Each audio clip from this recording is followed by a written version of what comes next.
Muchas gracias, pastor, y feliz sábado para todos.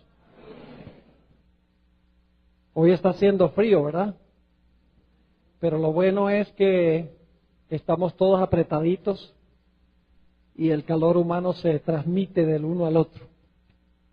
Yo no tengo quien me transmita a mí, porque estoy aquí en la plataforma, pero el calor cristiano y el calor del Espíritu Santo se siente y se palpa en este lugar. Esta noche, como les anunciamos, vamos a estudiar el tema titulado La imagen de la bestia.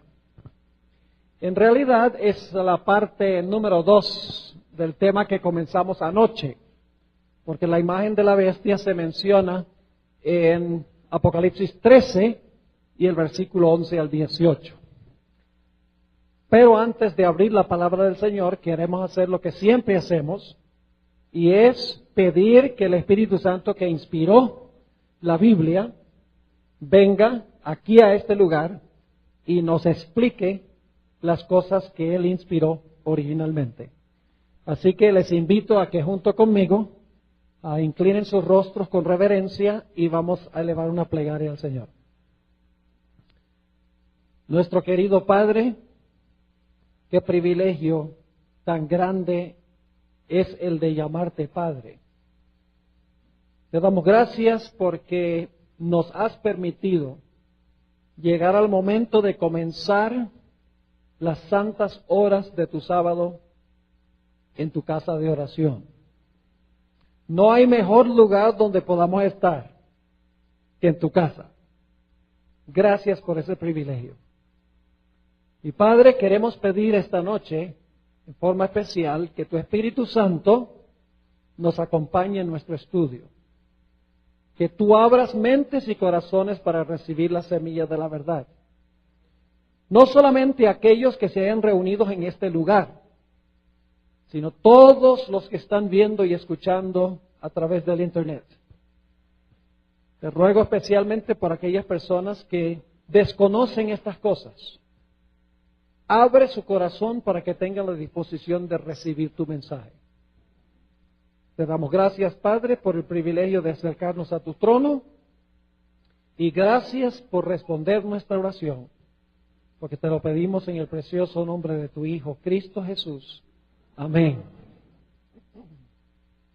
Quiero recordarles que mañana, en el culto de las 11, vamos a trazar el tema ¿por qué resucitó Jesús el domingo? La mayoría de los cristianos creen que Jesús resucitó el domingo para enseñarnos que nosotros debemos guardar el domingo para conmemorar la resurrección de Cristo. Pero vamos a ver mañana la verdadera razón, la razón bíblica por la cual el Señor Jesucristo tenía que resucitar el domingo. Tenía que resucitar, sí, tenía que resucitar el domingo. Pero no es por la razón que los cristianos creen, es por otra razón. Ahora, esta noche vamos a hablar de la imagen de la bestia. Pero antes de hablar de la imagen de la bestia, necesitamos repasar algunas cosas que hemos estudiado durante las últimas sesiones aquí. Ustedes recordarán que en Apocalipsis el capítulo 13 se mencionan dos bestias. Una bestia gobernó por 1260 años. Es la primera bestia de Apocalipsis 13. La Biblia dice que persiguió a los fieles hijos de Dios. Blasfemó el nombre de Dios. Pensó que podía cambiar el día de reposo de Dios, del sábado al domingo. Y la Biblia dice que gobernó por 1260 días, que son años. Pero al terminarse los 1260 años, esta bestia recibió ¿qué? Una herida de muerte. ¿Quién le suministró la herida de muerte? El poder civil de Francia se le volcó en contra. Y después de eso, aparecieron gobiernos democráticos por todas partes del mundo, zafándose del poder autoritario de esta bestia, la primera bestia. Y por un tiempo la profecía dice que después que esta bestia recibe su herida mortal, está convaleciendo, es decir, esta herida no está activa porque se le quitó la espada. La espada es el poder civil, la ayuda del poder civil para implementar y obligar a la gente a hacer lo que ella quiere. Por un tiempo, mientras está herida, está inactiva. Pero la Biblia nos dice que la herida de esta primera bestia se va a ¿qué? Se va a sanar. ¿Y quién va a sanar la herida de esta primera bestia? La herida va a ser sanada por una segunda bestia de Apocalipsis 13. Una bestia que se levanta ¿de dónde? Una bestia que se levanta de la tierra. Y todo lo que hace esta bestia es para complacer a la primera. Manda a todos a adorar a la primera bestia. Hace una imagen de la primera bestia. Impone la marca de la primera bestia. Y dice que todo lo que hace, lo hace en presencia de la primera bestia. Es decir, quiere impresionar a la primera bestia. Y le va a devolver a la primera bestia la espada del poder civil. Esto lo estudiamos en las noches anteriores. Ahora, esta noche vamos a estudiar sobre algo que esta bestia de la tierra va a hacer. Dice que esta bestia de la tierra va a ser una imagen de la primera bestia. Ahora, si queremos saber qué es la imagen de la primera bestia, tenemos que saber quién está representada por la primera bestia. ¿Qué poder representa la primera bestia que se levanta del mar que gobierna 1260 años? ¿Qué poder político religioso representa esta bestia? Representa la iglesia romana, conocida también como el papado. Ineludiblemente, ya estudiamos las características, no hay forma de zafarse de que esa es la interpretación correcta. Lo hicimos de una forma disciplinada. No cabe duda que la primera bestia representa a la iglesia romana. Y yo pregunto, ¿qué caracterizaba a la iglesia romana durante los 1260 años? ¿Cuál era su característica central? Sí, cambió la ley, persiguió a los santos, pero ¿qué hizo? ¿Unió qué? Unió el poder religioso de la iglesia con ¿qué? Con la espada del poder civil. Mató con la espada, dice en Apocalipsis 13. Es decir, que la característica principal de esta bestia es que usó el poder civil para obligar a la gente a creer como ella enseñaba y a practicar lo que ella dice que se debía practicar. Ahora, si esta segunda bestia que se levanta de la tierra va a ser una imagen de la primera bestia, ¿qué significaría eso? ¿Qué es una imagen? Es una representación, una réplica. Es decir, es un reflejo, ¿verdad? Por ejemplo, se hace una imagen, una foto es una imagen, ¿sí o no? Se saca una foto de alguien, la foto es la imagen del individuo que es el original. Ahora yo pregunto entonces, cuando esta segunda bestia hace la imagen de la primera bestia, la imagen se va a parecer mucho ¿a qué? Se va a aparecer mucho como lo que fue ¿qué?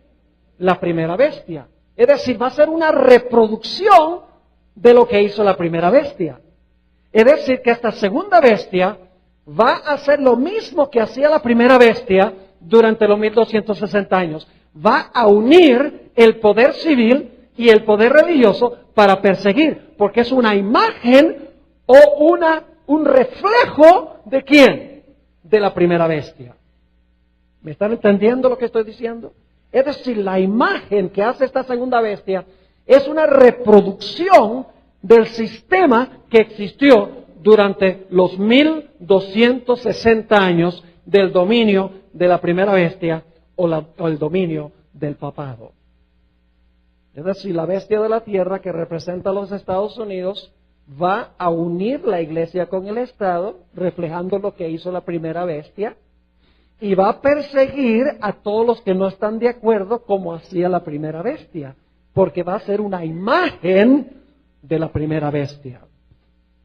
Ahora, ustedes notarán, y estudiamos esto anoche, que Apocalipsis 13:11 nos declara que esta bestia que se levantó de la tierra tenía 2 cuernos como de cordero. ¿Qué representan los 2 cuernos como de cordero? Representan el poder civil y el poder ¿qué? Religioso. ¿Juntos o separados? Separados uno del otro. ¿En una misma qué? En una misma nación. 2 reinos, el reino espiritual de la iglesia, el reino del poder civil, ambos existiendo en una misma nación. ¿Y esa nación cuál es? Esta nación es los Estados Unidos de América. Pero nos dice que esa bestia que tiene 2 cuernos como de cordero va a terminar hablando como un dragón. Ahora tenemos que detenernos un momento allí. Dice que va a hablar como un dragón. Ahora mi pregunta es esta: ¿qué representa el dragón? Si va a hablar como un dragón, tenemos que saber qué representa el dragón, para saber el nombre de quién está hablando esta bestia de la tierra. ¿Qué representa el dragón? Escuchen lo que voy a decir. El dragón, en su sentido primario, representa a Satanás. ¿De acuerdo? Claro que sí. En Apocalipsis 12 y el versículo 9 dice: fue lanzado fuera aquel gran dragón, la serpiente antigua, que se llama Diablo y Satanás. En primera instancia, el dragón representa a Satanás, pero escuchen bien. En segunda instancia, el dragón representa a Roma. Porque Roma es el imperio o la nación que Satanás emplea en el mundo visible. Déjenme ilustrar lo que quiero decir. Y no tienen que buscarlo porque no tenemos tiempo de leer todos los versículos, pero quiero que tengan el retrato claro en su mente. Apocalipsis 12, 1 al 5, habla de una mujer que está embarazada. Está a punto de tener un hijo. ¿Quién es ese hijo que va a tener esa mujer? Esa mujer, ese hijo que va a tener esa mujer representa ¿a quién? A Cristo. Pero luego nos dice que después que ve a la mujer embarazada y va a dar a luz un hijo, de repente ve a un ¿qué? A un dragón bermejo que quiere matar ¿a quién? Quiere matar al hijo cuando nazca. Lo pueden leer los primeros 5 versículos de Apocalipsis 12. Nada más les estoy pintando el cuadro. Ahora les pregunto, ¿quién procuró matar a Jesús? ¿Fue Satanás o fue Roma? Siempre hago esa pregunta. Pues se divide la gente y dice, Roma, Roma, oh, Satanás, Satanás. Fue Satanás a través de Roma. Es decir, el dragón representa a Satanás obrando a través de Roma. ¿Me están entendiendo? Y luego escuchen bien. Nos dice en Apocalipsis 12 que después que el niño creció y fue arrebatado a Dios y a su trono, es decir, habla de la ascensión de Jesús, dice que el dragón, ahora escuchen bien, en el versículo 6 de Apocalipsis 12, dice que el dragón persiguió a la mujer que había dado a luz al niño. ¿Y cuánto tiempo lo persiguió? Tiempo, tiempos y la mitad de un tiempo. Ahora yo pregunto, ¿quién persiguió a la iglesia durante los 1260 años? ¿Fue el dragón o fue el cuerno pequeño? Daniel 7 dice que fue el cuerno pequeño que persiguió por tiempos la mitad de un tiempo. Apocalipsis 12 dice que fue el dragón que persiguió por tiempo la mitad de un tiempo. Es decir, ¿quién está detrás del cuerno pequeño? Detrás del cuerno pequeño está Satanás. Porque en Daniel 7 dice que fue el cuerno pequeño que persiguió, y en Apocalipsis 12 dice que el dragón persiguió a la mujer. Es decir, es Satanás obrando a través de ¿qué? ¿De cuál poder? De Roma. ¿Cuál Roma? De Roma papal. ¿Sí me están siguiendo o no? Satanás a través de Roma trata de matar al niño. Satanás a través de Roma trata de matar a la mujer. Y en Apocalipsis 13:11 dice que en el tiempo del fin, después que se sana la herida mortal, dice que la bestia de la tierra habla como un dragón. ¿Como quién habla esta nación? ¿Como quién? Satanás. ¿Y qué más?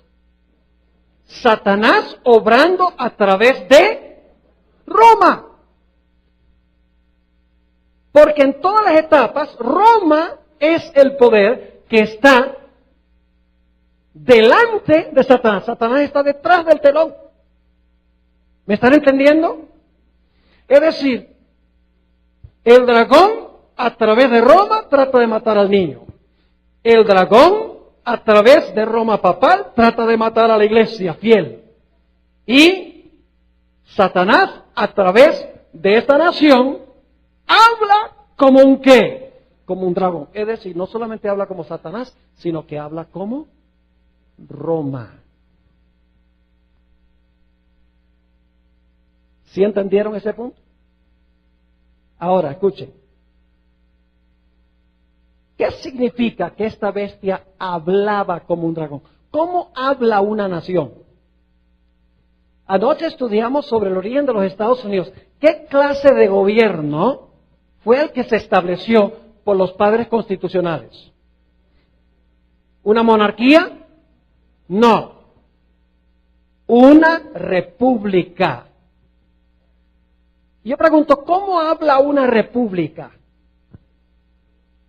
Una república habla, el pueblo habla a través de sus ¿qué?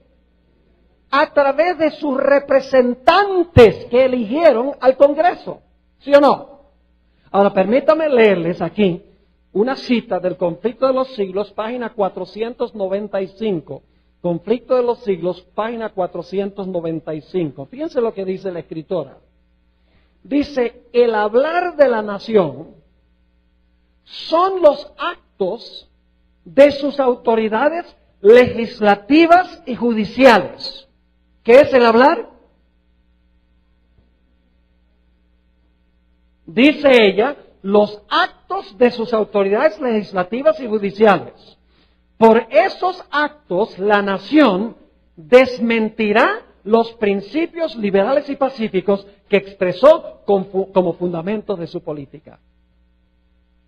¿Cómo habla entonces una nación que es una república?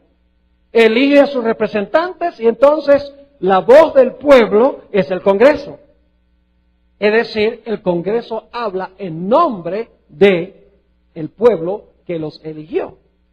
Eso es un gobierno republicano, es un gobierno representativo, en otras palabras, donde toda la nación tiene representantes y el pueblo habla a través de sus representantes. Quiere decir entonces que esta bestia que tiene dos cuernos como de cordero, esta bestia que profesa creer en la separación de iglesia y Estado, en dos reinos en una misma nación, el poder civil y el poder religioso, no juntos ni revueltos, sino separados, ¿qué van a hacer sus autoridades legislativas y judiciales?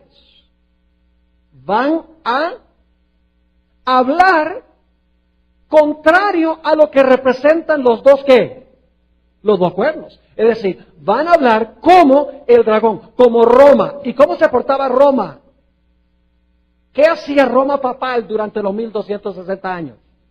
Unía la iglesia con el Estado. Es decir, que esta nación va a hablar de esa misma manera, como habló el dragón durante los 1260 años. Ahora quiero repasar brevemente lo que estudiamos anoche. ¿Recuerdan la primera enmienda a la Constitución de los Estados Unidos? Es muy importante. La primera enmienda a la Constitución de los Estados Unidos dice: el Congreso no hará ninguna ley que establezca religión. No dice que establezca una religión o que establezca una iglesia por encima de otras iglesias. Sencillamente se usa sin calificativo que el Congreso no puede redactar ninguna ley que imponga o que establezca alguna observancia religiosa. ¿Por qué razón? Porque el poder civil debe gobernar en asuntos ¿qué? Civiles. El gobierno civil no tiene derecho de hacer leyes religiosas, porque la religión le pertenece ¿a quién? Le pertenece a Dios. ¿Me están entendiendo lo que estoy diciendo? Es decir, que la primera enmienda prohíbe que el Congreso de los Estados Unidos haga leyes que establezcan alguna observancia religiosa. Pero la primera enmienda también le prohíbe al Congreso hacer leyes que le prohíba a la gente que practique su religión. Hay una diferencia entre esas dos cláusulas. La primera cláusula le prohíbe al gobierno establecer alguna observancia religiosa.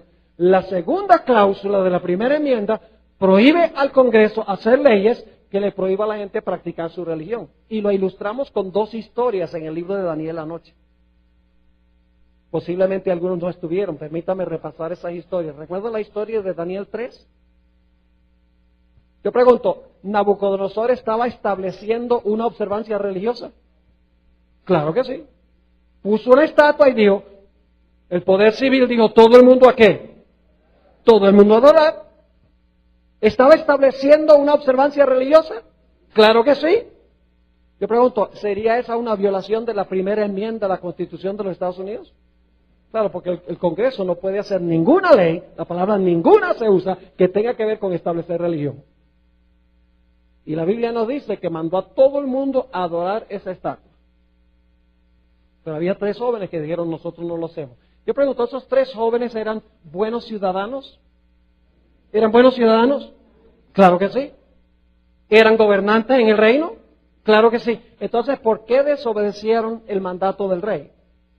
Porque el rey estaba sobrepasando su esfera de autoridad. ¿Saben cuándo nosotros podemos desobedecer al poder civil? Cuando el poder civil interfiere con nuestras convicciones religiosas. Pero fuera de eso debemos ser como Daniel y sus amigos, buenos ciudadanos en todas las cosas. Pero si el poder civil establece religión como Nabucodonosor, Dios nos da el perfecto derecho de desobedecer esa ley. ¿Me están entendiendo? Ahora, hay una segunda historia en Daniel, que es Daniel 6. En Daniel 6, el rey no está estableciendo una observancia religiosa, sino que le está prohibiendo a Daniel que practique su religión. El rey no está diciendo, mira, todo el mundo tiene que orar de esta manera. No está estableciendo cómo orar, sino que está diciendo que por 30 días nadie puede orar a otro Dios. Está prohibiendo que Daniel practique su religión. ¿Ven la diferencia? Hay una diferencia entre estas dos historias. Porque Nabucodonosor establece religión, mientras que Darío prohíbe que se practique la religión. Prohíbe que ore. ¿Y qué hizo Daniel? La Biblia dice que Daniel fue, abrió las ventanas y 3 veces al día desobedeció la ley del reino. ¿Tenía derecho de desobedecer la ley del reino? ¿A quién le pertenece la oración? ¿Al poder civil o a Dios? Entonces el poder civil no puede decirme cómo orar, si debo orar, si no debo orar, si debo postrarme, si debo pararme, si debo sentarme. El poder civil no puede decir nada con respecto a la oración. Porque la oración es un deber que le debo a quién. La oración es un deber que yo le debo a Dios.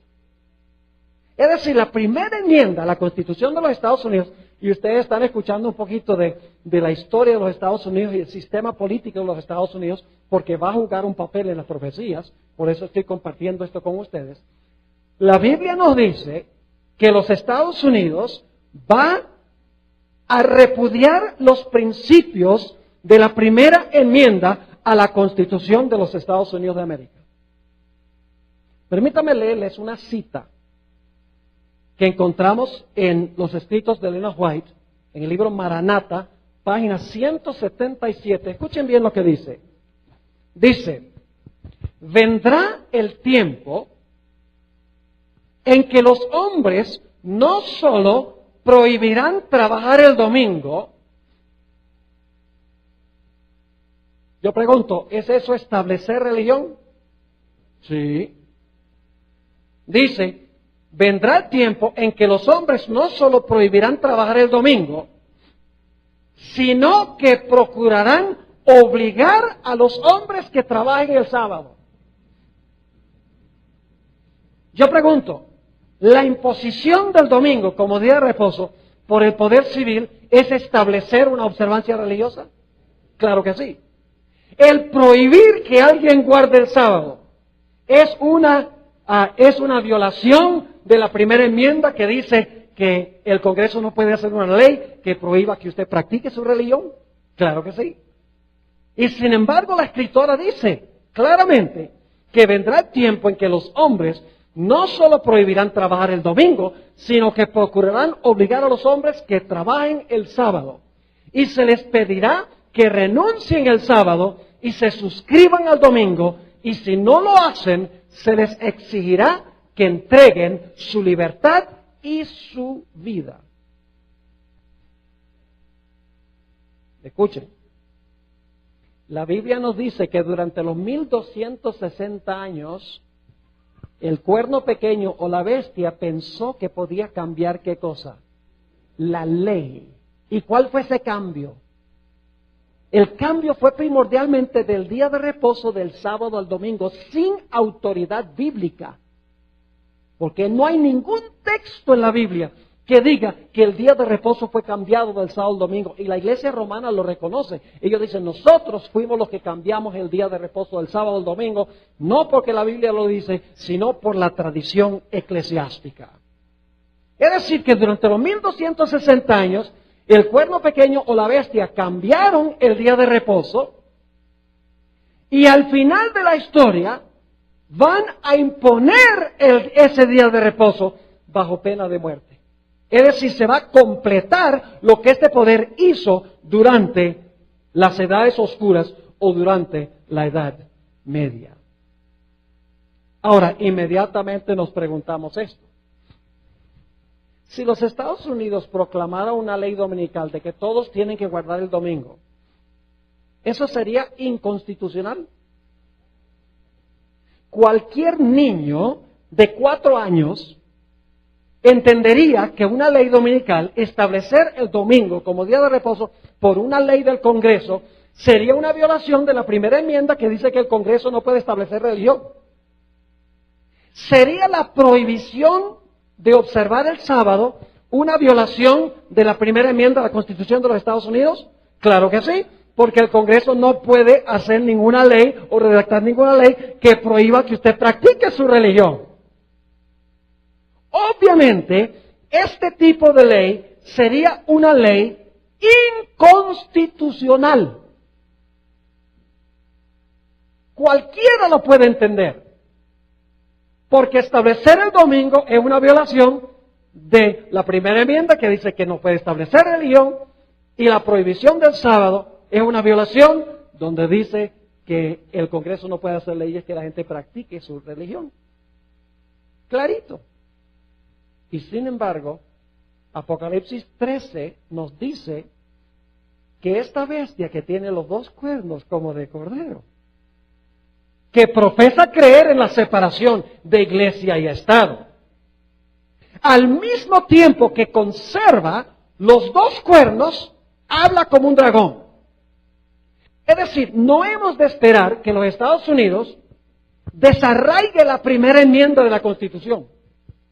No es que ellos van a decir, no, eso no nos sirve ya, saquemos eso que dice que el Congreso no puede establecer religión, ni puede prohibir que usted practique su religión. Saquemos esa enmienda de la Constitución. No la van a sacar, la van a dejar allí. Porque la bestia que tiene dos cuernos de cordero, sigue teniendo los dos cuernos como de cordero, mientras habla como un dragón. Es decir, todavía va a decir, nosotros creemos en libertad civil y religiosa, pero en la práctica van a contradecir eso. ¿Me están entendiendo? Claramente la profecía lo dice, porque dice, tenía dos cuernos como de cordero, mas hablaba como un ¿qué? Mas hablaba como un dragón. Ahora, permítame hablarles un poco sobre los tres ramos del gobierno que hay en los Estados Unidos para que ustedes puedan entender cómo va a pasar esto. Los Estados Unidos, como muchos otros países democráticos, tiene tres ramos de gobierno. Tiene el ramo legislativo. ¿Y qué hace la legislatura? ¿Redacta qué? Redacta las leyes. El poder ejecutivo, ¿qué hace el poder ejecutivo? Hace cumplir las leyes.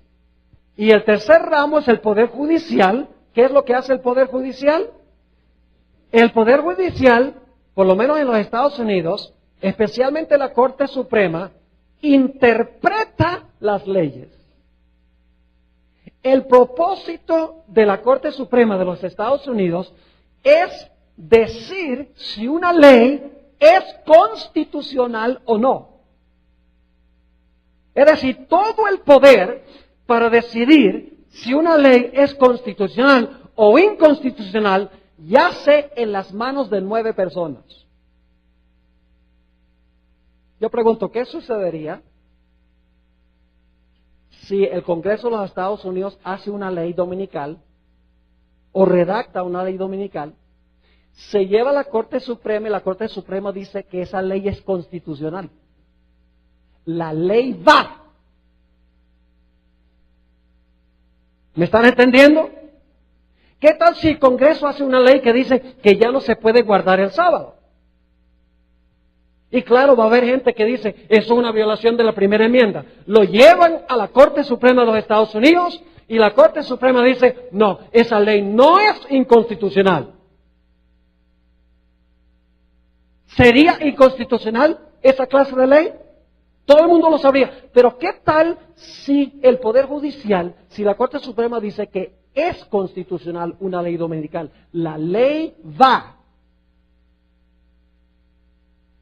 El ramo de gobierno más poderoso de los Estados Unidos es la Corte Suprema de Justicia de los Estados Unidos. Y si no lo creen, lo único que tenemos que recordar fue la elección del año 2000 en los Estados Unidos. Cuando George Bush y cuando Al Gore estaban corriendo para presidente, y resulta que todos los resultados de todos los estados entraron, se sabía quién había ganado, pero en el estado de la Florida, yo no sé si ustedes recuerdan esto, en el estado de la Florida había un debate sobre las tarjetas de votación, cómo las habían ponchado. Y por varias semanas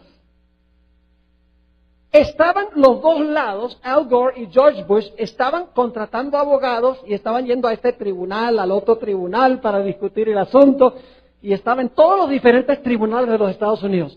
Finalmente llevaron el caso a la Corte Suprema y la Corte Suprema dijo, George Bush es el presidente, caso cerrado. George Bush fue elegido presidente por la Corte Suprema de los Estados Unidos. Ese es el poder que tiene la Corte Suprema de los Estados Unidos de América. Ahora escuchen lo que voy a decir. Esto es lo que es especialmente aterrador. El 25% de los habitantes de los Estados Unidos son católicos. pero 6 de los 9 jueces de la Corte Suprema son católicos. Es decir, el 66% de la Corte Suprema representa solamente el 25% de la población. Los medios de comunicación en los Estados Unidos de América, los canales de televisión, los canales de radio,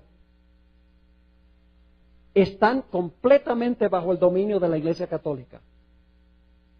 Barack Obama, quien fue elegido presidente de los Estados Unidos, recién elegido presidente, la Universidad de Notre Dame, que es una de las universidades más prestigiosas de los Estados Unidos, lo invitó para dar el discurso de graduación.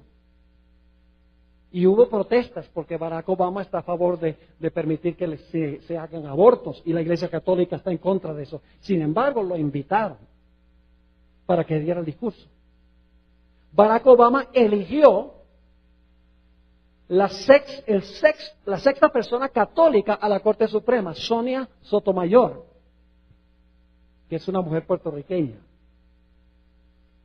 Ahora escuchen, los jueces que no son católicos, que son solamente 3 de los 9, están viejitos. Varios están convaleciendo, están al punto de morir. ¿Podrían ustedes imaginarse una Corte Suprema con 7, 8 o 9 católicos? Ahora, no me entiendan mal. El pastor está diciendo que los católicos son malos. No. Lo que estoy diciendo es que esto representa un peligro grandísimo cuando nosotros tomamos en cuenta la historia y la filosofía de la Iglesia romana, de usar el poder civil para implementar sus enseñanzas y sus prácticas. Permítame leerles una cita de Elena White. Esto está en una fuente que se llama Review and Herald, es una revista. Escuchen lo que ella dice. Los cristianos no se dan cuenta que cuando un gobierno protestante sacrifica los principios que la han hecho una nación libre e independiente y por medio de medidas legislativas introducen a la Constitución principios que propaguen las falsedades y los engaños papales, escuchen ahora lo que dice, están sumiendo al país en los horrores romanos de las edades oscuras. Y algunos dicen, pastor, ese panorama es alarmista. Porque estos jueces católicos en la Corte Suprema, ellos son patriotas. Sí, pero en la Iglesia Católica su primera alianza se la deben a la Iglesia, no al poder civil. Noten esta cita en el Conflicto de los Siglos, página 637. Aquí Elena White dice lo siguiente: la Iglesia Católica Romana, con todas sus ramificaciones en el mundo entero, forma una vasta organización bajo el control de la sede papal y destinada a servir los intereses de ésta. Instruye a sus millones de adeptos en todos los países del globo para que se consideren obligados a obedecer al Papa. Sea cual fuere la nacionalidad o el gobierno de estos, deben considerar la autoridad de la Iglesia como por encima de todas las demás. Aunque juren fidelidad al Estado, siempre quedará en el fondo el voto de obediencia a Roma, que los absuelve de toda promesa contraria a los intereses de ella. Un teólogo católico dijo esto: en la minoría somos un cordero, en la igualdad somos como una serpiente y en la mayoría somos como un león. Eso debe indicarnos algo. Y la gente dice, pero pastor, la Iglesia romana, mire, no pareciera que tuviera esos planes de implementar un sistema como en la Edad Media de persecución contra aquellos que no están de acuerdo con la Iglesia. Conflicto de los siglos 628 nos dice: forma parte de la política romana asumir el carácter que le permita realizar mejor sus fines. Ahora escuchen esto. Pero bajo la apariencia variable del camaleón, oculta el veneno invariable de la serpiente. Escuchen lo que voy a decir. La iglesia romana es en realidad un estado con fachada religiosa. La fachada religiosa es la que le pone al público. Pero detrás del telón maniobra políticamente con los gobiernos del mundo para recuperar el poder que perdió. Y las profecías dicen que va a recuperar su poder. Y todo el mundo se va a maravillar en pos de la bestia. Y aunque no lo crean, va a pasar. No porque lo digo yo, sino porque lo dice la Sagrada Escritura. Permítame leerles otra cita. Dicho sea de paso, cuando Elena G. White escribió estas cosas, todo el mundo estaba diciendo que el papado estaba muerto. ¿Saben por qué? Porque en 1870, lo que yo voy a leer fue escrito en 1888, pero en 1870 se le dio una segunda herida mortal al papado. Víctor Emanuel III, el emperador de Italia, confiscó todos los estados papales. Yo no sé si ustedes saben lo que eran los estados papales. Italia se componía de un montón de mini países que se llamaban los estados papales. Y Víctor Emanuel III confiscó todos esos estados papales y unió a Italia. Es decir, hizo de Italia una nación. Y en protesta, los papas, 3 papas, Pío IX, Pío X y Pío XI, se encerraron en el Vaticano por 59 años en protesta porque le habían quitado los estados papales. Y todo el mundo decía, mire, ningún país en Europa quiere nada con el papado, nadie está ayudando al papado. Su poder está liquidado, pero en el contexto en que todos estaban diciendo que la herida mortal era permanente y que no iba a recuperarse de su herida mortal, Elena White escribió cosas como las que voy a leer ahora. Contrario a la corriente de su época, porque estaba siguiendo lo que dice la Biblia. Dice, cuando la tierra que el Señor levantó para darle refugio a su pueblo, para que pudieran adorarle conforme a los dictados de sus propias conciencias. La tierra sobre la cual Dios ha colocado por largos años el escudo de la omnipotencia. La tierra que Dios ha favorecido, haciéndola depositaria de la religión pura de Cristo. Cuando dicha tierra, está hablando de los Estados Unidos, cuando dicha tierra, por medio de sus legisladores, la voz del pueblo, por medio de los legisladores, repudie los principios del protestantismo. ¿Y saben cuáles son los principios del protestantismo? Libertad civil y libertad religiosa. Separación entre iglesia y Estado. Sigue diciendo. Cuando repudie los principios del protestantismo y apoye la apostasía romana que procuró alterar la ley de Dios, entonces se revelará la obra final del hombre de pecado. Los protestantes le brindarán toda su influencia y apoyo al papado. Los Estados Unidos es un país primordialmente protestante, ¿sí o no? Fue fundado por protestantes. Tiene una historia muy diferente que la historia de Latinoamérica. Latinoamérica fue colonizado por los españoles. Los Estados Unidos fue establecido por protestantes. Y no venían a saquear, sino que venían a establecerse en un lugar donde pudieran tener libertad de conciencia. Los españoles vinieron a saquear. Por eso cuando se celebraron los 500 años de la venida de Colón a América, en 1992, había países como la República Dominicana que protestaron la celebración de eso. Porque dijeron, ¿qué tenemos para celebrar? ¿Se llevaron todo el oro a España? Y mataron montones de los indígenas, obligándolos a hacerse cristianos. Fue muy diferente la historia de los Estados Unidos. Fue una nación establecida por protestantes que en su constitucionalidad dijeron va a haber una separación de iglesia y Estado. Anoche estudiamos eso, que era radicalmente diferente que Europa en la Edad Media. porque seguía los principios del protestantismo. Sigue diciendo ella. Los protestantes le brindarán toda su influencia y apoyo al papado. Por un acto nacional.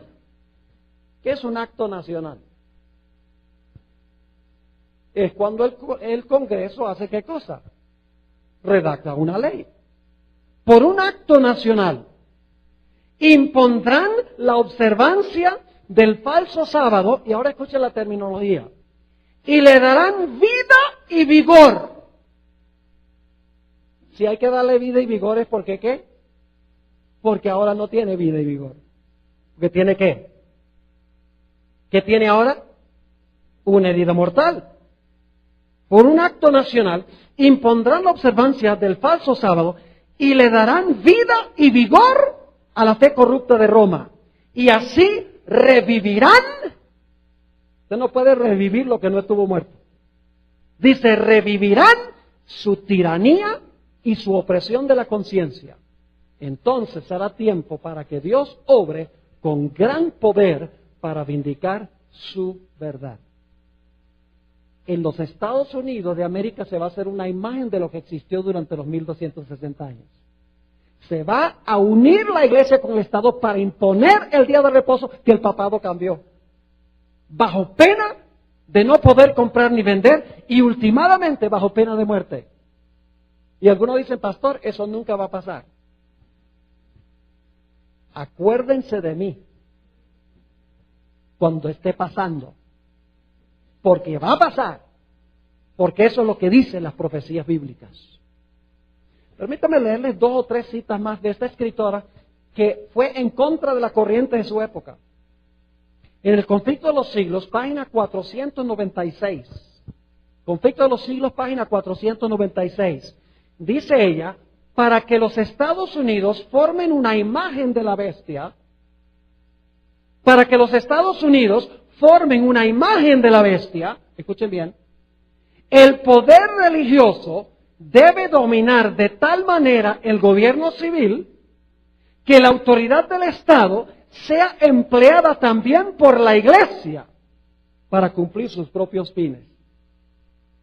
Para hacer una imagen, ¿qué tiene que pasar? Lo que tiene que pasar es que la iglesia tiene que tomar dominio ¿sobre qué? Sobre el poder civil. Yo pregunto, ¿es eso lo que pasó con Jesús? ¿Sí? ¿La iglesia apóstata se unió con el poder civil para acabar con Jesús? Claro que sí. ¿Eso es lo que pasó durante la Edad Media? ¿La iglesia usó el poder de la espada para perseguir a los que no estaban de acuerdo con ella? ¿Sí o no? Ahora, si se va a hacer una imagen de eso, significa que en los Estados Unidos va a pasar lo mismo, porque es un reflejo de eso. Fíjense qué más dice en la página 638. Dice, Roma se ha propuesto a restablecer su poder. ¿Qué significa restablecer? Usted no puede restablecer lo que ya no estaba establecido una vez. Dice ella, Roma se ha propuesto a restablecer su poder y a recuperar la supremacía que perdió. Y luego dice esto, establezcase en los Estados Unidos el principio de que la iglesia puede emplear o controlar el poder del Estado, que las leyes civiles puedan hacer obligatorias las observancias religiosas. En una palabra, que la autoridad de la iglesia con la del Estado debe dominar las conciencias y el triunfo de Roma queda asegurado en la gran república de la América del Norte. En otra cita, y hay varias en el libro El Conflicto de los Siglos, en la página 498 dice, cuando las iglesias principales de los Estados Unidos, uniéndose en puntos comunes de doctrina, influyan sobre el Estado para que impongan los decretos e instituciones de ellas, entonces la América del Norte protestante habrá formado una imagen de la jerarquía romana y la inflicción de penas civiles contra los disidentes vendrá de por sí sola. ¿Cuántos países del mundo van a seguir el ejemplo de los Estados Unidos?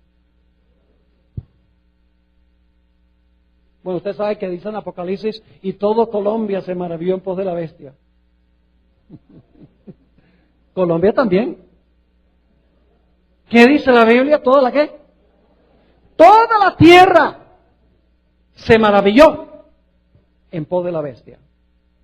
Por eso es que Elena White en Testimonios para la Iglesia, tomo 6, página 18, dice, al unirse los Estados Unidos, la tierra de la libertad, con el papado, para oprimir las conciencias y para obligar a todos que honren el falso sábado, la gente de todo país del globo será inducido a seguir su ejemplo.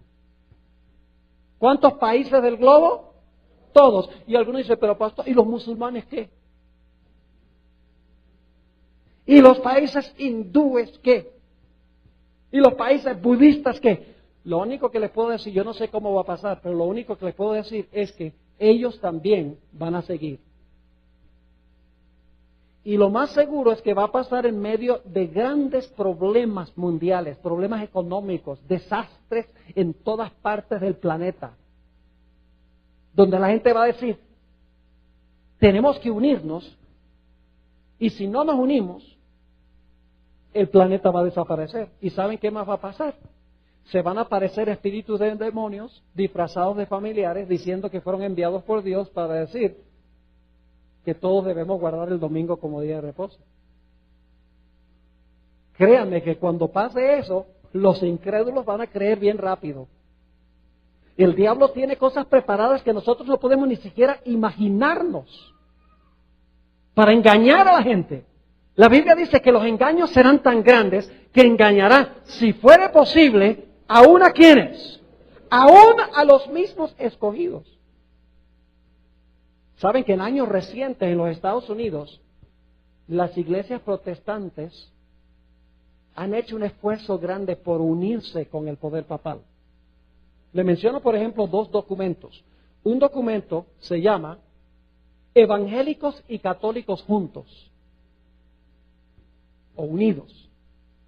Básicamente ese documento está firmado por grandes líderes católicos y grandes líderes protestantes de diferentes iglesias, donde ellos dicen que ya no se debe hacer proselitismo, no se debe pelear sobre las cosas que no tienen en común, sino todos deben unirse en base a las doctrinas que tienen en común y deben participar juntos en la evangelización del mundo. Pero la pregunta clave es, ¿cuál evangelio? El evangelio bíblico no es el evangelio de la Iglesia romana. Además de eso, los luteranos. Lutero fue el que se separó de Roma. 1517. Firmaron un documento que se llama Declaración Conjunta sobre la Justificación por la Fe. Esa fue la doctrina que dividió a los protestantes de la Iglesia romana. Y básicamente el documento que fue firmado por católicos y por luteranos dice que la pelea entre Lutero y la Iglesia romana era una pelea sobre asuntos semánticos, pero que básicamente la Iglesia romana y la Iglesia luterana están de acuerdo en el tema de la justificación por la fe. Impresionante. Elena White dice en el conflicto de los siglos 622, los protestantes se han entremetido con el papado y lo han patrocinado. Ahora escuchen bien, han hecho transigencias y concesiones que sorprenden a los mismos papistas y les resultan incomprensibles. La misma Iglesia Católica, no podemos creer que los protestantes hayan cedido tanto. Sigue diciendo, los hombres cierran sus ojos ante el verdadero carácter del romanismo, ante los peligros que hay que temer de su supremacía. Hay necesidad de despertar al pueblo para hacerle rechazar los avances de este enemigo peligrosísimo de la libertad civil y religiosa. Y ustedes los colombianos no tienen ninguna excusa. Especialmente los viejitos que vivieron durante el tiempo de la violencia. Porque ustedes lo palparon aquí, en carne y sangre. En ciertas regiones de Colombia era peor. Por ejemplo, en Santander, el área de Bucaramanga, esa área por allá, la persecución contra los protestantes fue terrible. Murieron miles de personas, apoyados por la Iglesia romana. Y estamos hablando del siglo XX, no estamos hablando de la Edad Media. Ya se demuestra de lo que es capaz esta iglesia. Ahora, déjeme explicar de nuevo. ¿Estoy hablando yo de todas las personas que están dentro de este sistema? No. Yo creo que la mayoría del verdadero pueblo de Dios está en la Iglesia Católica. La mayoría de los hijos sinceros de Dios, que aman a Dios y Dios los acepta como sus hijos, están en la Iglesia Católica. Lo único es que no conocen esto. Y la Biblia dice que cuando lo conozcan, van a escuchar el llamado que dice, salid de ella, pueblo mío. Como pasó con los fieles judíos. Después del Pentecostés, ¿qué hicieron? Abandonaron a la iglesia apóstata que había acabado con la vida de Jesús y se integraron a la iglesia cristiana. Lo mismo va a pasar al final de la historia. Y escúcheme, en los Estados Unidos no solamente los protestantes se han inclinado para con la Iglesia Católica porque tiene muchas cosas en común. Por ejemplo, los protestantes se han unido con los católicos para pelear en contra del aborto, para pelear para que se incluya la oración en las escuelas públicas, para luchar por el matrimonio tradicional, para luchar para ayudar a los pobres. Es decir, tienen muchas causas comunes que los han unido. Y por lo tanto creen que también se pueden unir en puntos de doctrina que tienen en común. Pero en los Estados Unidos también hay un ecumenismo político, no solamente religioso entre protestantes y católicos, sino un ecuménico del sistema político de los Estados Unidos con el papado. Permítanme darles algunos ejemplos. ¿Sabían ustedes que la razón por la cual cayó la Unión Soviética fue por una alianza entre el presidente Reagan y Juan Pablo II? Lean el libro Las llaves de esta sangre. Otro libro se llama Su Santidad, escrito por dos autores católicos. Dicen abiertamente que como resultado de la cooperación de Estados Unidos con Juan Pablo II, ellos llevaron a la caída del bloque soviético. Además de eso, los Estados Unidos estableció relaciones diplomáticas con el Vaticano. Eso lo prohíbe la Constitución, porque el sistema de gobierno de Estados Unidos no puede formar relaciones diplomáticas con una iglesia. Eso lo prohíbe la Constitución. Además de eso, el Congreso de los Estados Unidos le dio la Medalla de la Libertad a Juan Pablo II. Además de eso, en el funeral de Juan Pablo II, 3 presidentes de los Estados Unidos, la secretaria de Estado y la esposa de uno de esos presidentes, se inclinaron de rodillas delante del féretro de Juan Pablo II. Además de eso, Benedicto XVI recientemente visitó la Casa Blanca, que hace muchos años hubiera sido algo insólito. Y el presidente Bush fue al aeropuerto a recibir lo que nunca había pasado en la historia de los Estados Unidos, que un presidente fuera a recibir a un papa. Y varios presidentes, todos los presidentes de los Estados Unidos, sea Clinton, sea el padre Bush o el hijo Bush o Barack Obama, todos hacen viajes regulares al Vaticano para consultar al Papa, porque ellos saben que la Iglesia Católica tiene ramificaciones políticas en todo el mundo y tiene un servicio de inteligencia que le puede ayudar a saber cómo manejar las situaciones políticas en los diferentes países del mundo.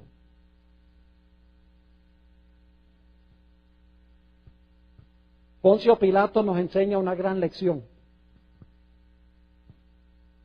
¿Recuerdan ustedes por qué Poncio Pilato entregó a la muerte a un hombre inocente?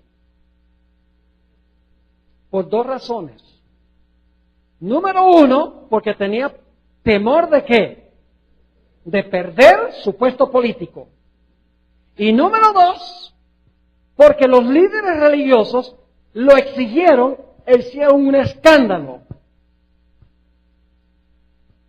Escuchen lo que dice Elena White sobre lo que va a pasar en los últimos días.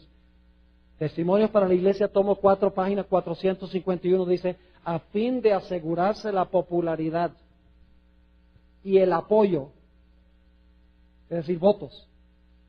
Los legisladores cederán a la exigencia por una ley dominical. ¿Por qué van a ceder los legisladores? Por asegurarse la popularidad y el apoyo. ¿Eso fue lo que hizo Poncio Pilato? Exactamente lo mismo.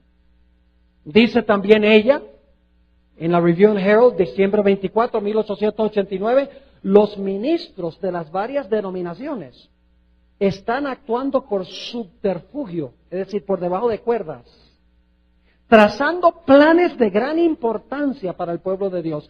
Y el objetivo de esta maniobra secreta es ganar el apoyo popular para la imposición del domingo como día sagrado.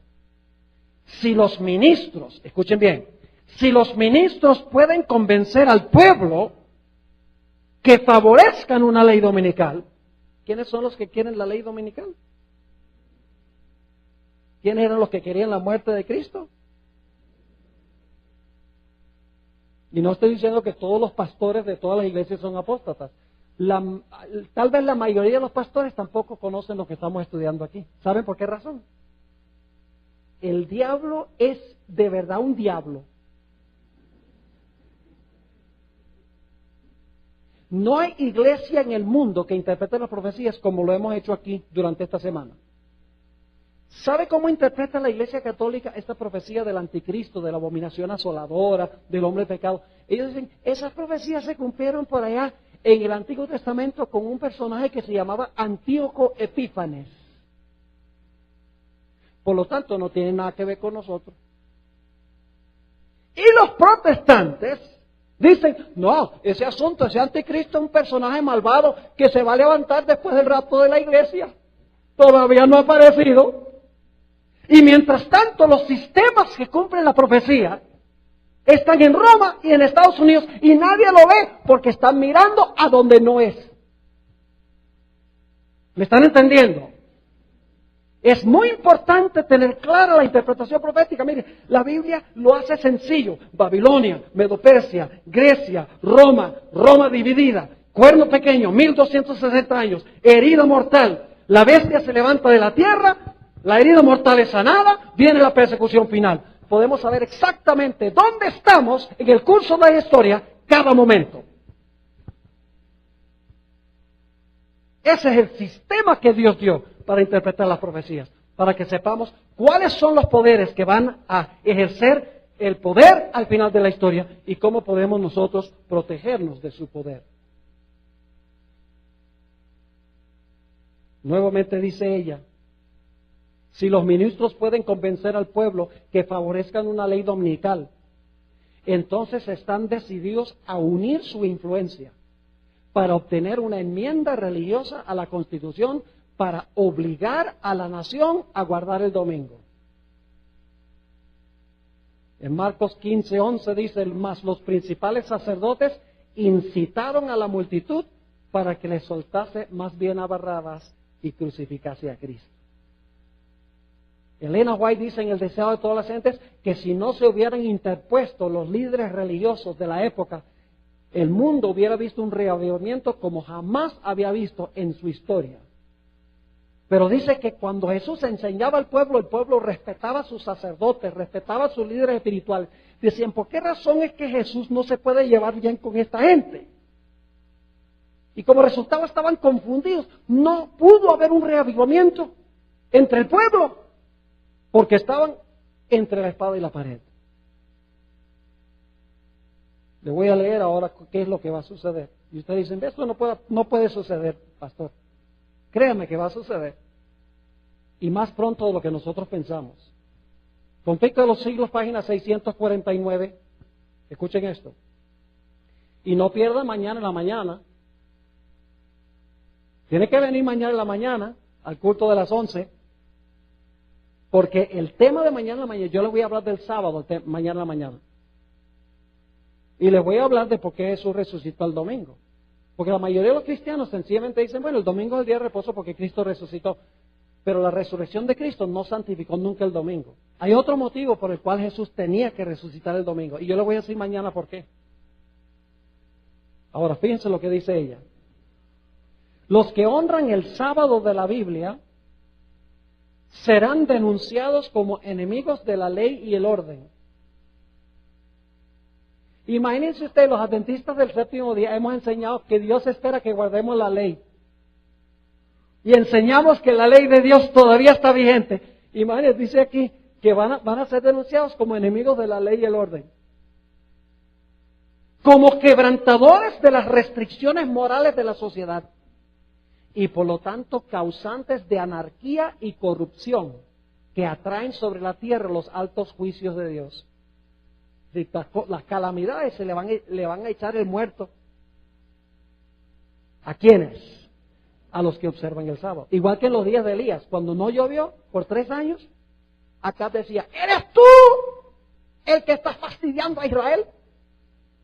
Siempre es el profeta, siempre son los fieles los que llevan, los que cargan con platos rotos. Sigue diciendo, sus escrúpulos de conciencia serán presentados como obstinación, terquedad y rebeldía contra la autoridad. Y de verdad será rebeldía contra el gobierno civil. Y usted dice, ¿no debemos obedecer al gobierno civil? Sí, siempre y cuando el gobierno civil gobierne en asuntos civiles.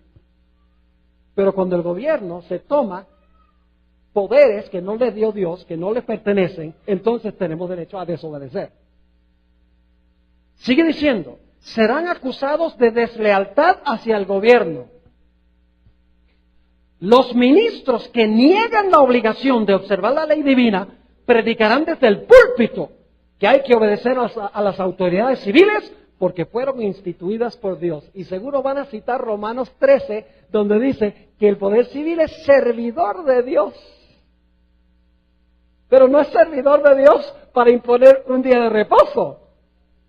Sigue diciendo, en las asambleas legislativas y en los tribunales se calumniará y condenará a los que guardan los mandamientos. Se falsearán sus palabras y se atribuirán a sus móviles las peores intenciones.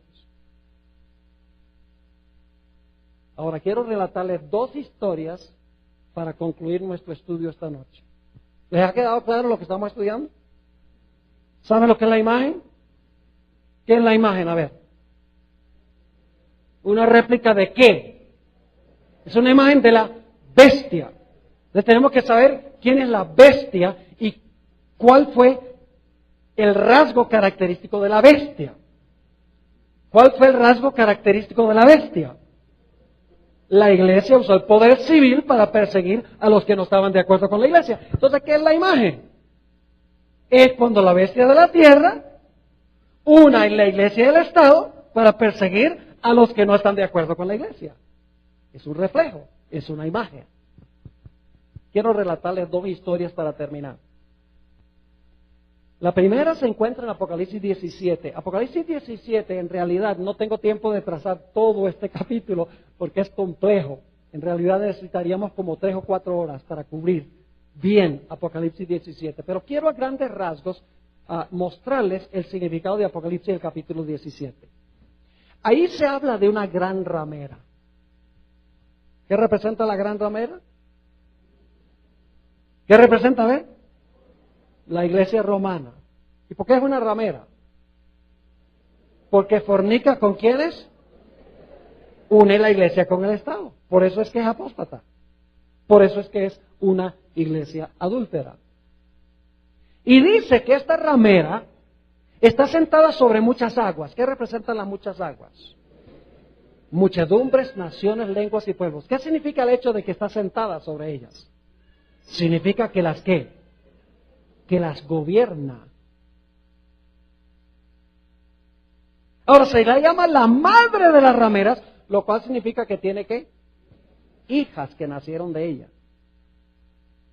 Está vestida de púrpura, escarlata, perlas y piedras preciosas. En su mano tiene una copa de vino que representa sus falsas doctrinas que le da a todas las naciones, emborrachan a las naciones. para que no puedan entender la verdad. Y si ustedes leen Apocalipsis 17, ustedes van a encontrar que por un tiempo, y dicho sea de paso, los comerciantes de la tierra, según el capítulo siguiente, también apoyan a la ramera. Por un tiempo, los reyes, los comerciantes del mundo, las muchedumbres, naciones, lenguas y pueblos, todos están apoyando a la ramera, las cosas van bien, hay un nuevo orden mundial. Pero de repente algo va a pasar. En Apocalipsis el capítulo 17 y el versículo 16, 17 y el versículo 16, dice que los reyes harán ¿qué cosa? Aborrecerán a la ramera. Eso fue lo que hizo Francia una vez. ¿Le quitó la espada a Francia? ¿Le dio la herida mortal? Sí. ¿Va a recibir otra herida mortal al final de su dominio? Claro que sí. Dice, aborrecerán a la ramera, los reyes con quien fornicó, con quien le fue bien. Y la dejarán desolada y desnuda y devorarán sus carnes y la quemarán con fuego. Es decir, van a estar bien bravos cuando se den cuenta que esta ramera los estaba engañando. Pero para ese tiempo ya será demasiado tarde. Por eso es importante estudiar estas profecías ahora. Ahora quiero leerles la descripción que da Elena G. de White de este momento cuando las muchedumbres se vuelquen en contra de la ramera, como pasó en Francia. Pero esta es la herida mortal final, de la cual no se va a sanar. Ahora escuchen cómo describe ella esto.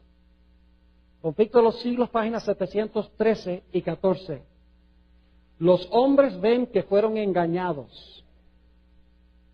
Cuando Dios muestra su ley en el cielo, como dice en el Salmo 50, los cielos declararán tu justicia. Los hombres ven que fueron engañados.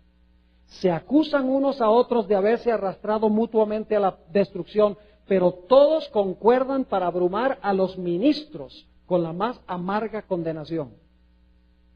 ¿A quiénes van a aborrecer los habitantes de la tierra? Escuchen bien, es una cosa seria ser un ministro. Yo podría pararme aquí, podría contarles historias y ponerlos a reír. Pero Dios me llamó no para ser un comediante, sino para ser un predicador. Un predicador de la palabra. Hoy en día mucho de lo que pasa en la iglesia es entretenimiento. Y Dios no quiere que sea así. Escuchen lo que sigue diciendo. Los pastores infieles profetizaron cosas lisonjeras. Indujeron a sus oyentes a menospreciar la ley de Dios. No estamos bajo la ley, sino que estamos ¿qué? Bajo la gracia. Y mira, no tienes que dejar de adulterar, nada más ven y confiésate. Trivializa el pecado. Dice, indujeron a sus oyentes a menospreciar la ley de Dios y a perseguir a los que querían santificarla. Ahora, en su desesperación, estos maestros confiesan ante el mundo su obra de engaño. A eso va a llegar. Y ahora escuchen, las multitudes se llenan de furor. ¿Contra quién estaba furiosa las muchedumbres antes de esto? Contra el pueblo de Dios. Ahora, ¿contra quién están bravos? Contra los ministros. Dice, las multitudes se llenan de furor. Estamos perdidos, exclaman, y vosotros sois causa de nuestra perdición. Y se vuelven contra los falsos pastores. Precisamente aquellos que más los admiraban en otros tiempos pronunciarán contra ellos las más terribles maldiciones. Por eso, mire, cuando yo predico, yo le digo, hay gente que se pone brava conmigo. Y yo lo siento mucho, de que hay gente que se pone brava conmigo. Debe ponerse brava con la palabra del Señor. Porque eso es lo que yo predico. Pero, ¿sabe lo que me consuela?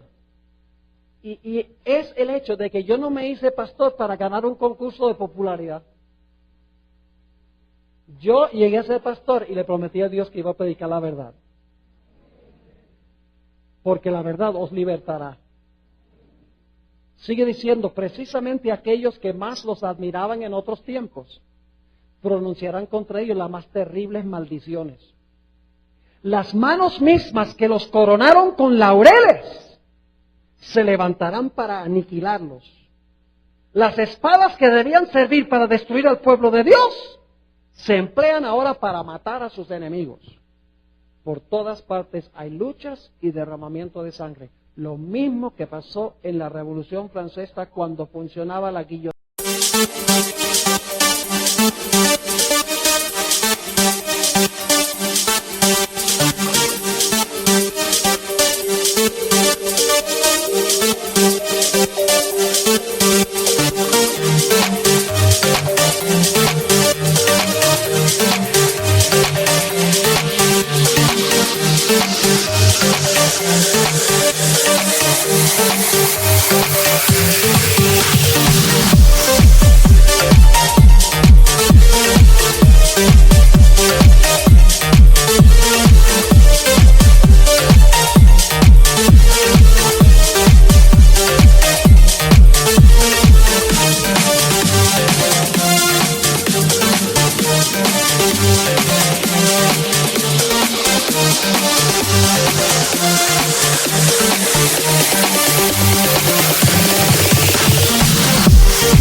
Y chorreaba la sangre por las calles de París.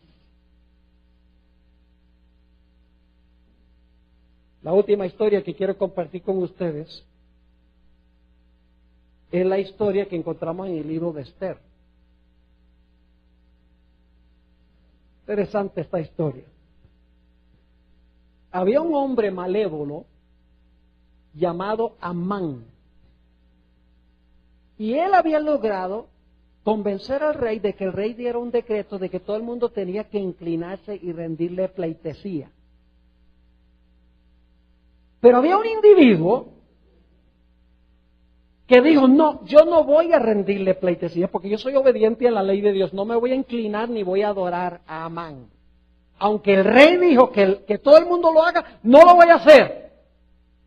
¿Tenía razón Mardoqueo en hacer eso? Claro, porque el rey no tenía ningún derecho de mandar que la gente adorara a Amán.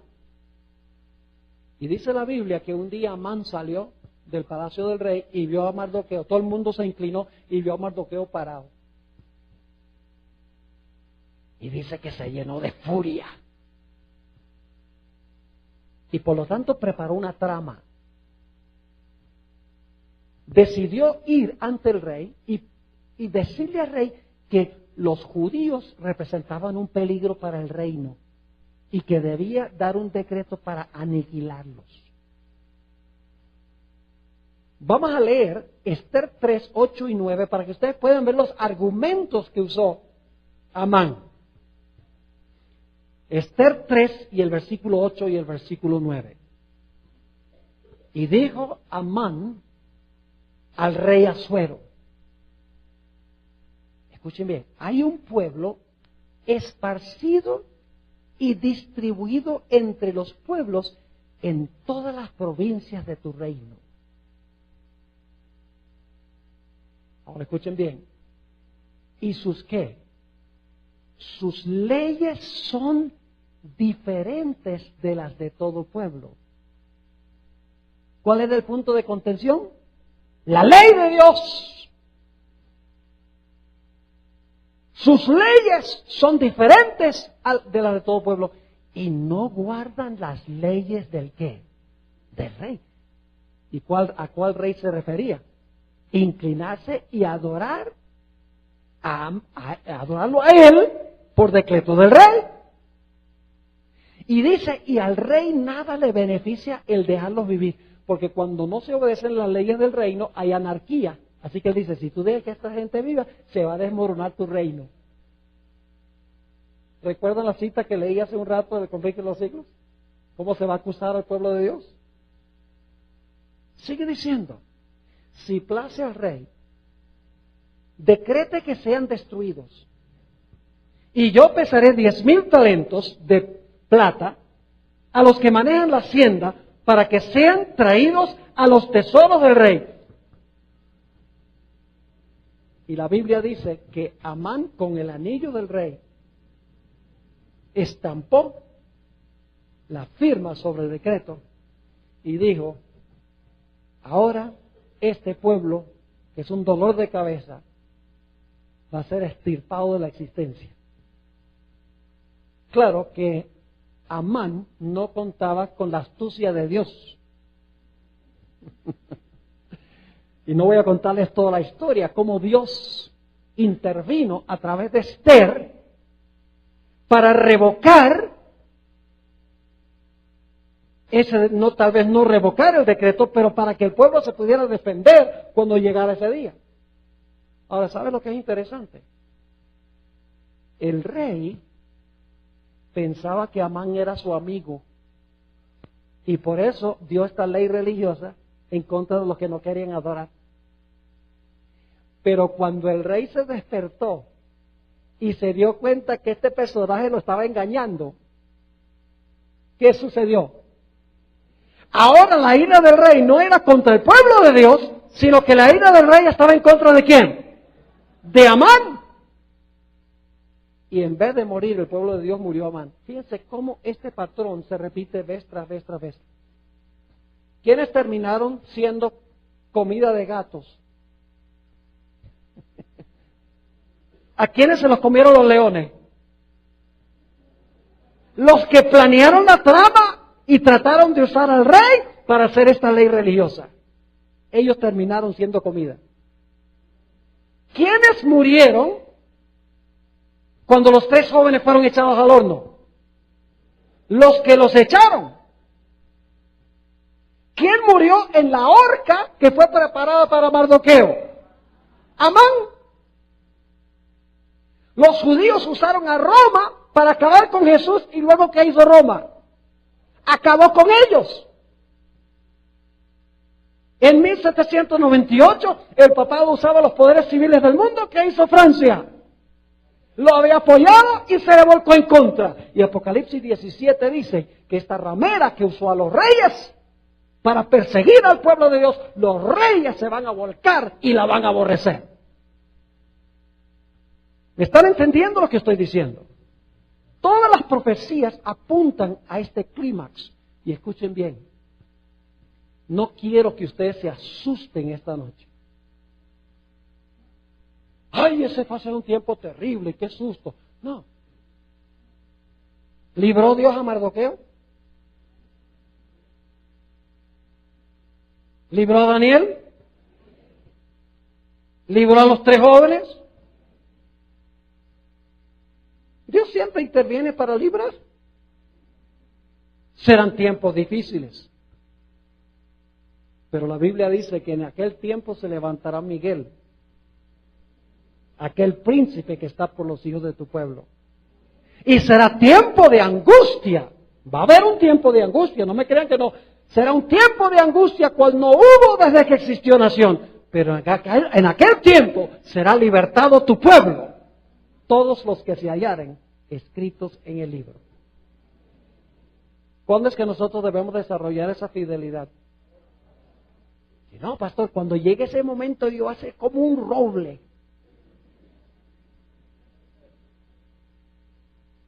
¿Sabe lo que realmente me sorprende? Algunos adventistas dicen, cuando venga ese momento y tenga que entregarlo todo por Cristo, lo voy a hacer, pero no devuelven el 10% ahora. ¿Qué le hace pensar que usted no devuelve el 10% ahora y después lo va a estar dispuesto a entregarlo todo? Ahora es que nos preparamos un carácter que pueda mantenerse firme en ese tiempo. Debemos estar estudiando nuestras Biblias, debemos estar orando, debemos estar contándole a otros estas cosas, porque yo quiero ver a esa gente en todas las iglesias salvas en el reino de Jesús. Lo que yo estoy compartiendo esta noche no es por odio, ni por ira, ni porque no quiero a la gente que pertenece a todas las iglesias. Si yo no quisiera a la gente de la iglesia, no estaría predicando esto. Dejaría que se queden ahí. Porque algunos dicen, no, pastor, es que este no es un mensaje de amor. ¿Ustedes creen que cuando Dios dice que si alguno adora a la bestia y su imagen y recibe su marca en su frente, en su mano, él mismo beberá la ira de Dios y será atormentado con fuego y azufre por los siglos de los siglos? ¿Es un mensaje de amor? Lo dice Dios. ¿Sabe por qué Dios nos da esa advertencia? Porque Él no quiere que terminemos ahí. Las advertencias fuertes de Dios también son por amor. Quiere sacudirnos y decir, mira, prepárate, porque lo que viene es candela. Prepárate. ¿Dónde estamos nosotros? ¿Dónde estamos en nuestra vida espiritual? ¿Cuánto estamos leyendo la Biblia? ¿Cuánto estamos estudiando la Biblia, escudriñando la Escritura? No estoy hablando de la matutina. La matutina es buena, pero es una merienda. Es como comerse un buñuelo. Lo que necesitamos es plato fuerte. Arroz, frijoles, patacones, aguacate. Algo que de verdad alimente. Necesitamos meternos en las Sagradas Escrituras. Pesado. Y debemos ser gente de oración. No estoy hablando de la oración que hacemos en la mesa. Padre, bendice esta comida. Amén. Estoy hablando de una oración donde luchamos con Dios. Por horas, si es necesario. Y debemos estar testificando a otros y debemos ser fieles en la iglesia. Debemos ser fieles en nuestra asistencia a la iglesia. No debemos abandonar la congregación como algunos tienen por costumbre. ¿Están escuchando lo que están viendo por internet?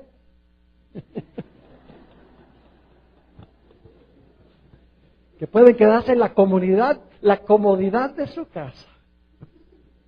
Y pueden ir a buscar una mandarina y comer mientras están viendo esta programación por el internet. No digo que eso está mal, pero nosotros debemos amar venir a la iglesia para disfrutar del compañerismo cristiano. Llega el momento cuando no vamos a poder tener esa bendición. Aprovechémosla mientras podamos. Ahora quiero mencionar una cosa para terminar. Y mañana a la mañana voy a hacer un llamado más específico al concluir nuestra serie de temas. En Apocalipsis, el capítulo 18, y los primeros 5 versículos dice que Babilonia ha caído.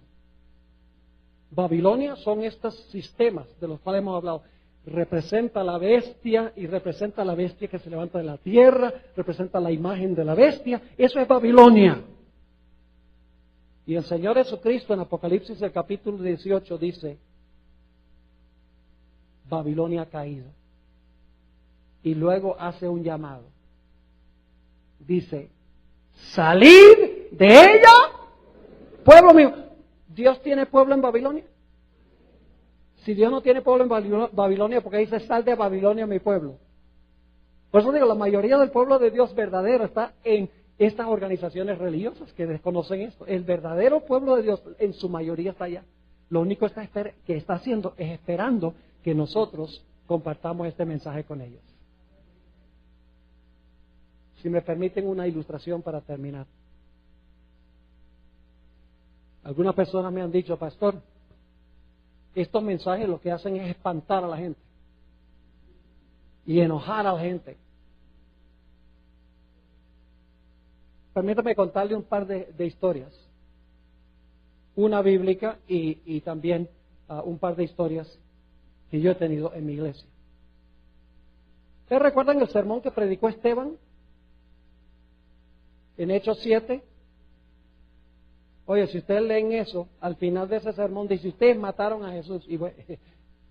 Y dice la Biblia que los corazones de Dios rugían de ira y crujían los dientes, porque Esteban había predicado un mensaje tan fuerte. ¿Y saben ustedes quién especialmente estaba bien bravo? Saulo de Tarso. ¿No hubiera sido mejor que Esteban predicara un sermón más blandito? Yo pregunto, ¿valió la pena que hubiera predicado Esteban ese sermón? ¿Valió la pena?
sí. Porque ¿saben por qué? Porque después que él predicó el sermón, estaban los judíos furiosos con él, y especialmente Saulo de Tarso estaba furioso con Esteban. Pero el Espíritu de Profecía dice que Saulo de Tarso sabía que Esteban sabía que tenían razón. Y para callar su conciencia se fue por allá a perseguir a la iglesia de Damasco. Y el Señor le dijo, nada de eso, para el suelo vas tú. Y se oyó una voz que decía al cielo, Saulo, Saulo, ¿por qué me persigues? Y Saulo dice, bueno, ¿quién eres tú? Para que yo sepa a quién estoy persiguiendo. Yo soy Jesús de Nazaret. ¿A quién tú estás persiguiendo? El que persigue al pueblo de Dios persigue a Jesús. Y Saulo de Tarso llegó a ser el gran apóstol Pablo como resultado del sermón de Esteban, que lo enojó al comienzo, pero que luego aceptó. Yo tengo 2 damas en mi iglesia que pasó lo mismo. Prediqué una serie evangelística sobre Génesis. Una dama que se crió en un convento con monjas, cuando yo prediqué el tema sobre la bestia. Hasta ese momento era todo sonrisas. Pero cuando yo prediqué ese sermón, dejó de asistir a la iglesia. Y cuando venía de vez en cuando, si las miradas mataran, no hubiera alcanzado a llegar a Bogotá. Furiosa. No quería verme ni en retrato. Y algunos miembros de la iglesia me decían, pastor, ¿no ve? Por hablar tan fuerte, mire, la espantó. Y yo le dije, de nomás. Está enojada, pero la verdad le va a llegar al corazón, no se preocupe. Toma tiempo. Para hacer una larga historia corta, esta mujer ahora es directora del departamento de primario de la escuela sabática. Se bautizó y es adventista. Y no solo eso, saben que me escribió una tarjetita. Esto fue solamente hace 3 meses, pidiéndome perdón por todas las miradas feas que me vio. Dice, pastor, usted tenía toda la razón. Yo sabía que era la verdad, pero no quería aceptarla. ¿Valió la pena haber predicado tan fuerte? Claro que sí. Otra dama en mi iglesia, directora del departamento de Kinder, le pasó lo mismo. Prediqué estos sermones sobre la bestia, la imagen de la bestia, y aunque siguió asistiendo, su esposo era adventista, no me miraba con buenos ojos. Cuando me veía viniendo se iba por otra avenida o por otra parte, para no tener que encontrarse conmigo. Pero luego vino un evangelista a la ciudad donde yo vivo, predicó una serie de temas, ella asistió y aceptó el mensaje adventista. Y se bautizó y ahora dirige el departamento de Kinder de la escuela sabática en mi iglesia. ¿Valió la pena haber predicado la verdad? Claro que sí. Al principio puede ser que la gente se enoje, pero una vez que pueden ir a la Biblia y pueden estudiar y reflexionar y permitir que el Espíritu Santo procese la información, finalmente se doblegan y se entregan al Señor y llegan a ser grandes campeones de la verdad de Dios.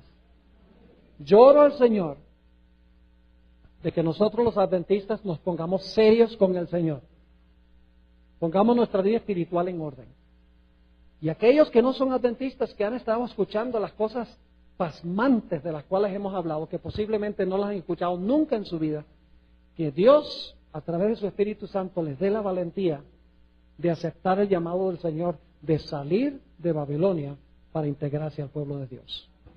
Eso he estado orando durante esta semana. Y mañana en la mañana vamos a hacer un llamado un poco más específico. Por favor, no falten mañana en la mañana porque lo que vamos a hablar es de suprema importancia. Oremos. Padre, hemos estudiado esta noche cosas solemnes, sorprendentes, pero es la verdad como se encuentra en tu santo libro. Padre, en primer lugar quiero pedirte por los miembros adventistas que se encuentran reunidos aquí, que están también viendo a través del internet. Te ruego, Señor, que tú nos despiertes de nuestro letargo laudicense, que nos calientes, que podamos amar tu santo libro, que podamos amar hablar contigo en oración, que sintamos ese celo por compartir tu mensaje con un mundo que perece. También te pido por aquellas personas, visitas que nos han acompañado durante muchas noches, posiblemente algunos han venido por primera vez. Te ruego, Señor, que tu Espíritu Santo lleve la verdad y la siembre en sus corazones, para que ellos puedan salir de Babilonia y puedan integrarse a tu pueblo. Te damos gracias, Padre, por haber estado con nosotros esta noche. Pedimos tu compañía al regresar a nuestros hogares. Por favor, escucha nuestra oración, porque te lo pedimos en el nombre de Jesús. Amén.